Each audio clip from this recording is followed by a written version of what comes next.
बार फिर से आपको लेकर चलते हैं अंकित गुप्ता के पास। जी अंकित। इस सबके बीच में कोर्ट के फैसले की अगली लाइन भी सामने आ गई है। सहयोगी निपुण सहगल के हवाले से कुछ जानकारी निकल के सामने आई है कि कोर्ट का कहना है कि एनसीसी यानी कि केंद्र शासित जो जिसको कहा जाता है नेशनल कैपिटल, केंद्र शासित जो जिसको कहा जाता है national capital territory of Delhi, तो एनसीटी जो है पूर्ण राज्य भले ही ना हो, लेकिन इसकी विधानसभा राज्य सूची और समवर्ती सूची से जुड़े हुए कानून बना सकती है। यानी कि कोर्ट ये बता रही है कि देखिए, जब इसकी विधानसभा के पास में इतने अधिकार मौजूद हैं, तो फिर आखिर ये कहा जा रहा है कि सारी नियुक्तियां जो केंद्र सरकार करेगी, वो क्यों नहीं उससे इत्तेफाक रखते हैं। जो पहली लाइन कोर्ट ने अपने फैसले में कही थी ना कि 2019 के उस फैसले से सहमत नहीं है, उसकी वजह यह बताई गई है कि एनसीटी भले ही पूर्ण राज्य ना हो, लेकिन विधानसभा राज्य सूची और समवर्ती सूची से जुड़े हुए कानून बना सकती है। और एक और लाइन सामने आई है इस फैसले की, महत्वपूर्ण लाइन है कि समवर्ती सूची के कुछ विषयों पर केंद्र का नियंत्रण इस तरह नहीं हो सकता कि राज्य का कामकाज प्रभावित हो। यह एक बड़ी खबर है सुप्रीम कोर्ट के लिहाज से।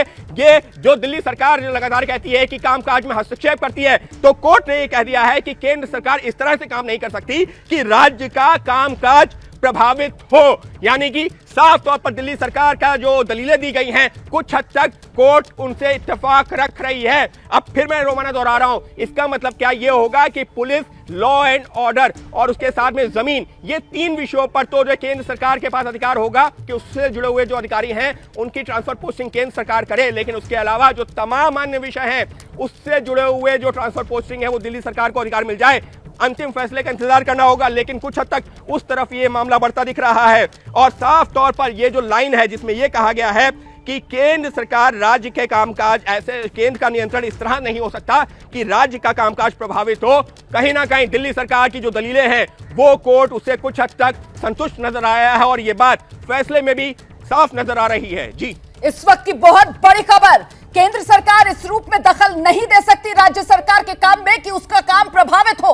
भले ही दिल्ली को पूर्ण राज्य का दर्जा हासिल नहीं है, लेकिन दिल्ली के विधायकों को भी जनता चुनती है, चुने हुए प्रतिनिधि हैं। लोकतंत्र और संघीय ढांचे का सम्मान जरूरी है। ये तमाम बड़ी टिप्पणियां जो अभी तक अदालत के इस ऑर्डर में सामने रखी जा रही हैं, और महत्वपूर्ण यह हो जाता है कि अदालत की तरफ से साफ कर दिया गया कि केंद्र के पास अभी तक जो शक्तियां साफ तौर पर डिफाइंड हैं वो दिल्ली में पुलिस को लेकर, कानून व्यवस्था, लॉ एंड ऑर्डर को लेकर और लैंड को लेकर है। और साथ ही पांचों जज संविधान बेंच के, और पांचों का जिक्र मैं बार बार इसलिए कर रही हूं क्योंकि पहले ही साफ कर दिया गया है कि पांचों की राय एक है।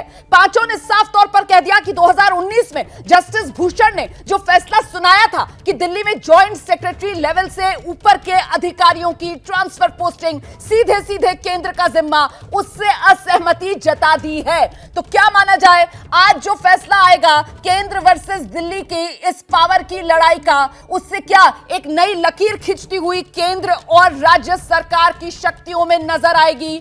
सुप्रीम कोर्ट की तरफ से कहा जा रहा है लोकतंत्र, संघीय ढांचे का सम्मान जरूरी। सुप्रीम कोर्ट की तरफ से कहा जा रहा है केंद्र के साथ संतुलन बनाना राज्य सरकार का जरूरी। सुप्रीम कोर्ट की तरफ से कहा जा रहा है दिल्ली विधानसभा को कई शक्तियां मिली हुई है 239AA के तहत। जैसे ही घड़ी का काटा दोपहर 2:30 पे आए, बबीता जी का दिल सास बहू साजिश के लिए मचल जाए। और ये है इनकी बहू, पूरे दिन ऑफिस की टेंशन हो जाए गॉन जब ये करें अपना फेवरेट शो फ्री टाइम पे ऑन। इनकी तरह आप भी देखिए अपना फेवरेट शो अपने टाइम पर और डाउनलोड कीजिए ABP लाइव ऐप अपने स्मार्ट टीवी पर।